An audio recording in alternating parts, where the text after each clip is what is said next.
Now here is a rather curious thing. You wake up one morning and something has changed. Not outside, mind you, but inside. You see through the games, the rat race, the endless pursuit of more. You understand, perhaps for the first time, that the meaning of life is just to be alive. It is so plain and so obvious and so simple. Yet everybody rushes around in a great panic as if it were necessary to achieve something beyond themselves. And then comes the peculiar problem. The bills still arrive, the rent is still due, the bank account still dwindles, and you find yourself in this strange position, spiritually awake but financially broke. What a cosmic joke this is. You look around and see people who are fast asleep, utterly unconscious, chasing money like hungry ghosts, and they seem to be doing rather well. Their bank accounts are full, their houses are large, their cars are new. And here you are, having seen through the illusion, and you cannot pay your electric bill. What is going on? Let me tell you something. This is not an accident. This is not some terrible mistake in the cosmic ordering of things. This is precisely how it must be, at least for a time. And if you understand why, you will stop fighting it, and you will begin to see the extraordinary gift hidden in this struggle. You see, money is a very peculiar thing. It is not wealth at all. It is a way of measuring wealth, a symbol, a token, a kind of social agreement. Real wealth is the air you breathe, the water you drink, the food that nourishes your body, the shelter that keeps you warm. Money is simply the bookkeeping.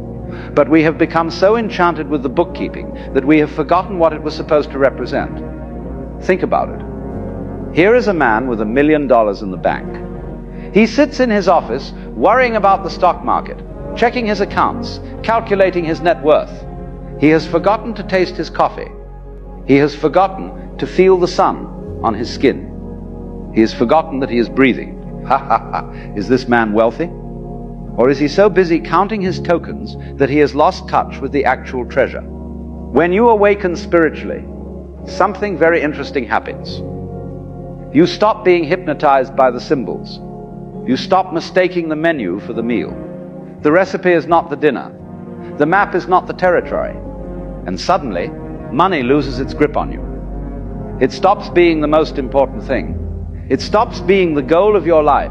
This is wonderful. This is liberation. But it creates a practical problem because the world around you has not woken up.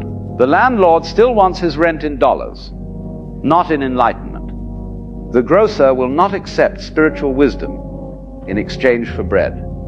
And so you find yourself caught between two worlds. Awake in a sleeping world, trying to live by one set of values while surrounded by another. Now let me tell you why this happens to nearly everyone who begins to wake up. The first reason is very simple. When you awaken, you lose your motivation for the game. You see, most people work not because they love the work, but because they are afraid. Afraid of being poor, afraid of being judged, afraid of being left behind in the great race. Fear is the fuel that drives the economic machine. But when you wake up, the fear begins to dissolve. You realize that you came into this world with nothing, and you will leave with nothing. You understand that the purpose of life is not to arrive at death safely with a well-preserved bank account, but to skid in sideways, thoroughly used up, totally worn out, laughing all the way. The terror of poverty loses its teeth. And without that fear driving you, you naturally slow down. You stop clawing your way to the top. You stop sacrificing your present for some imaginary secure future. This is beautiful. This is health. But in a world organized around fear and competition, it means you will probably make less money, at least for a while. The second reason is that awakening has a way of making your old interests fall away. Think about it. Before you woke up, perhaps you were fascinated by climbing the corporate ladder, by impressing your neighbors, by acquiring status symbols. These things gave you energy. They motivated you. They got you out of bed in the morning. But then you see through them. You understand that status is just a game of make-believe, that the corporate ladder leads nowhere in particular.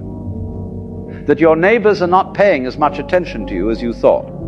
And suddenly, these pursuits feel hollow. They feel like trying to polish plastic cups when you have discovered the mountain spring. You may still go to work, you may still pay your bills,